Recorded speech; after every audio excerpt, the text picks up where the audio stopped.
I surprisingly don't have many negative things to say about this.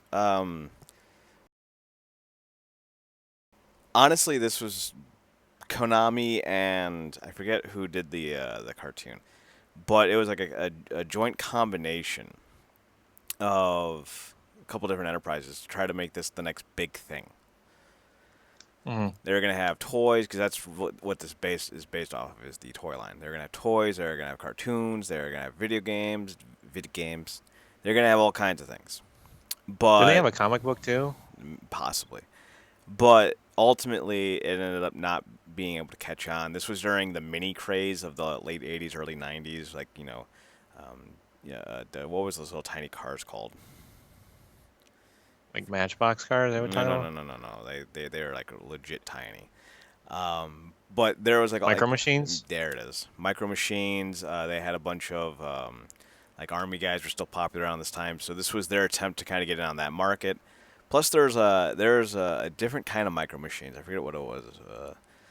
Maybe it was Micro Machines. They're like robots and shit.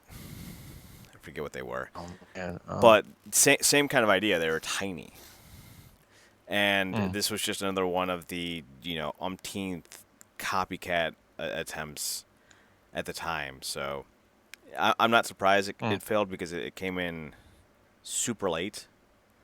Mm. But all in all, this it was a fair attempt, I'll say, especially for the early '90s. It looked like it was like at least the animated special thing that they did. Like that looked like it was like a test pilot for what they would possibly want to do for maybe an animated series or something. That's exactly what it was. It was Okay. it was literally done to test the waters for a potential series, but it for whatever reason it didn't work. What I was thinking of is actually a brand of micro machines. They're called Z-Bots, Okay. and these were the greatest things ever. I had like 100 of them. If I still had them, I'd still play with them because they were so cool. They're like these little Did you tiny ever like have any robots. of the toys? Do you have any like of the toys from Monster in My Pocket or Maybe no? I had a bunch of tiny toy shit. I don't know why. Hmm. Like I definitely had the Z-Bots, but I can't say for certain if I had monsters in my pocket. But I had monster-esque. I had Mighty Max. He was tiny in the pocket. so Oh so shit, that has a game too. You might want to do that someday. there you go. So this game, let's just get into it. I'm gonna be very honest with you. I don't know how this game is perceived across the board, but Hmm. I don't have too many negatives about this. Let's start with the graphics and just get right into it. I think they're phenomenal for the Nintendo. Oh yeah, they're great. Like I love how it took that Pocket idea and embraced it fully in the level design. Mm-hmm.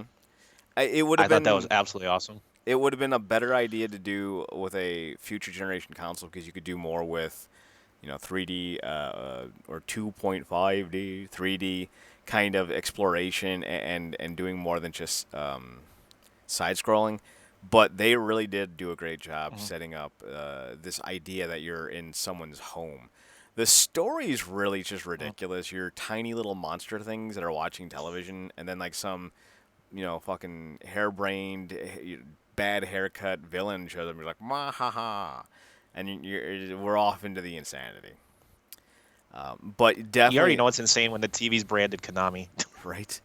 But already, like just the only real gripe you could even come up with is the villain design because they throw you like 1,000 at you at a time, but they're only like ever Hmm. two. There's only ever two designs, Hmm. and so that's a little disappointing. But there are some cool little nifty things like we just saw on the screen the burners. That's just a cool little gimmick that they were throwing out there, and I thought that was a really cool idea. I like how you can pick like other tools up too. Like you could pick up like a screw or a key or something, and you can like launch it as a projectile. Would that be graphics or would that be gameplay? You think? Um, mm, I think if you're talking in that, it would be in terms of gameplay because that's what it's really incorporated Yeah. into. But they do have a lot of minor little animations I think were pretty cool.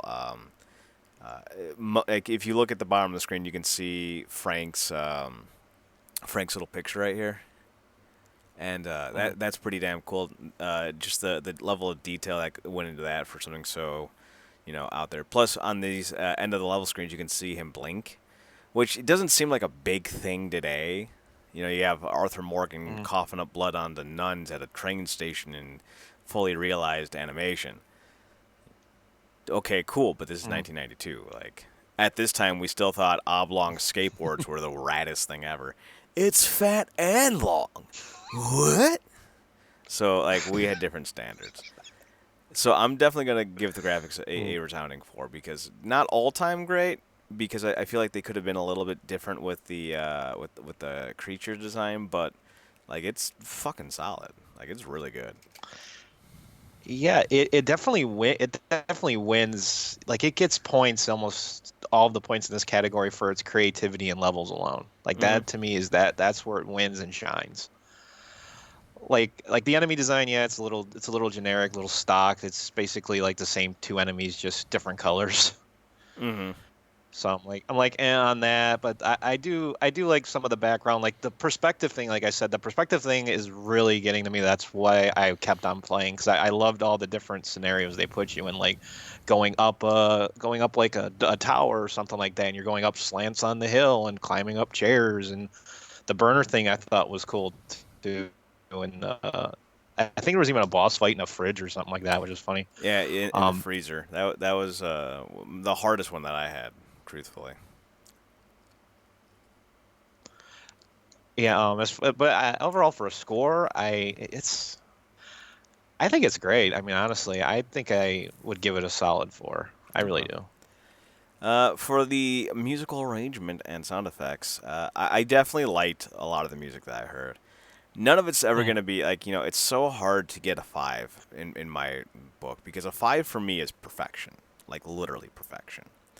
Mm. It's iconic, it's zeitgeisty, it's transcendent, it sets a narrative, it changes the tone of the entire industry, and that's not this. It No. very good though. Like it's still very good. I did not find myself hating the music, which is a very abnormal thing for a Nintendo game for Mm. me. So I'll give it a 4 because I at points really did enjoy it, and I thought it added a distinct, I don't want to say ambiance, but it set the mood. Like you could tell what Right. this game was about with that music, so I'll definitely give it a 4.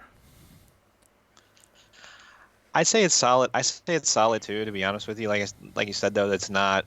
There's nothing in here that's like breaking the norm of like what you would normally hear in a game. But for what it is, it's pretty epic, and everything sets the mood perfectly for almost every level. Hmm.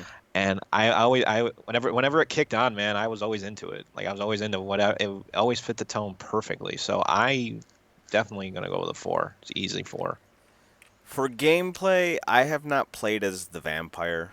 Um, I don't know if you did. Did you? I played as both, and they're relative. They do the exact same thing. Okay.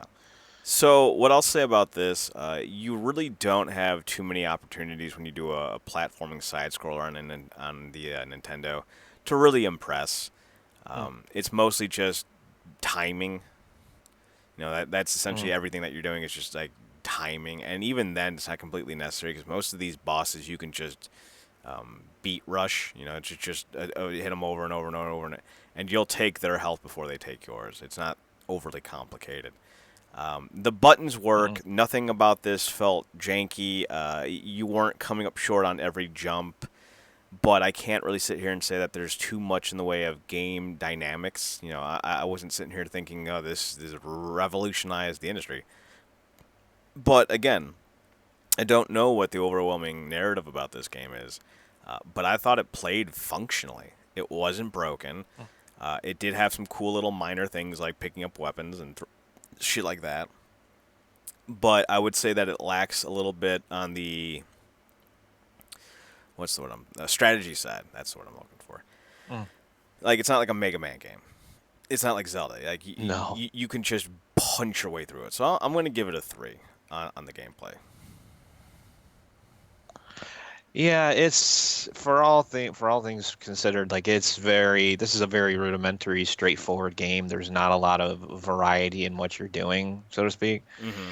And a lot of this, like now with you, now you said you can basically punch your way through everything, but I found a lot of the times that if you're a little bit patient with certain bosses in the game, and read the patterns just right, that you could there are different ways to do it. I mean, you can save lives in here because you only have about three continues. Granted, you'll get through the game fine, but if you want to make sure you do, there's a few little things you can try, you know? I didn't die once in Like this if you game, wait, Matt. if you, Not once.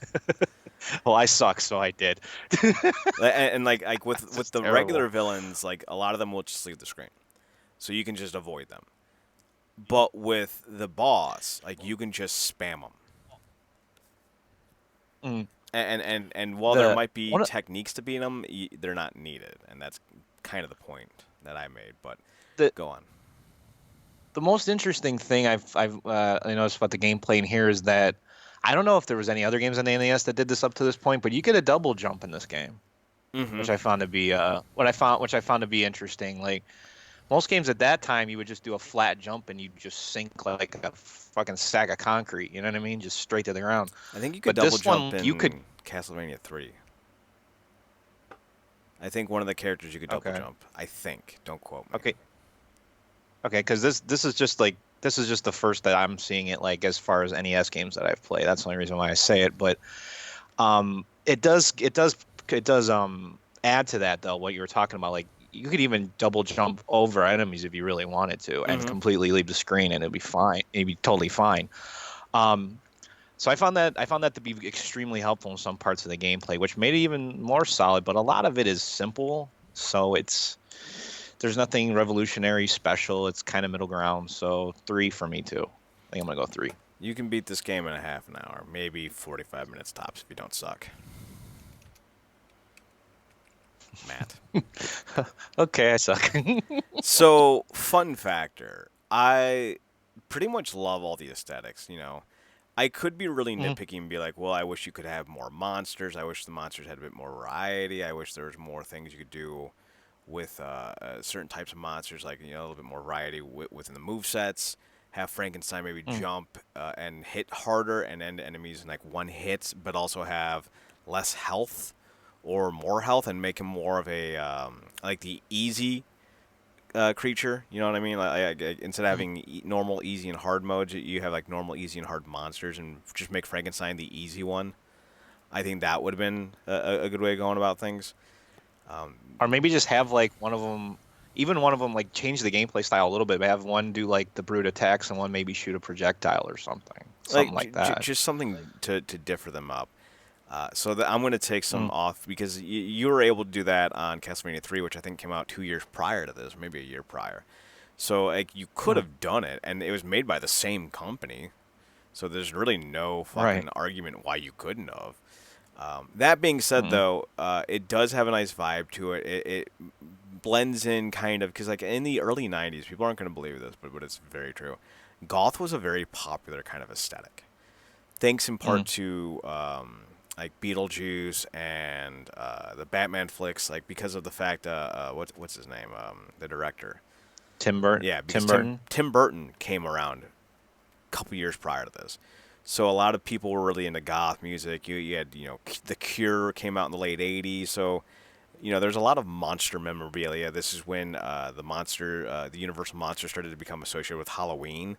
Was around this time period. Mm. So there was a lot of pop culture isms with this kind of thing. You know, with kind of the monster gothic gimmick, and it really does capture Mm. that. Plus, it does blend in well with the Honey I Shrunk the Kids aspect because that was a very popular thing at the time, and they had all kinds of offshoots and reboots and sequels and their own versions just coming out of that one. So, you know, the Micro Machines again, a big idea that was probably embraced by the folks at Honey I Shrunk the Kids. So there's a lot of things going on at the time that blended well into the zeitgeist of the 91, 92 era that is captured in this game, Mm. and I think that's really well done. So I have to give it a 4. Yeah, This game's very fun. Like even despite me sucking, like there's always a special place in my heart for platformers and beat 'em ups that actually play really well and are actually enjoyable, and especially with the right theme on them, I could have a great time. And this one, despite all my faults, I had a great time with this. So I might even go higher. I think I'm going to go with a 5 on that. I really had a fun time with this game. All right, cool, cool. All right, so that brings us down to the challenge. There, there are times in this game where you think, "Oh, this might be hard." Like we just saw the witch section, like the witch boss fight. Mm-hmm. It's like, "Oh, this is gonna be hard." Not Liar, really.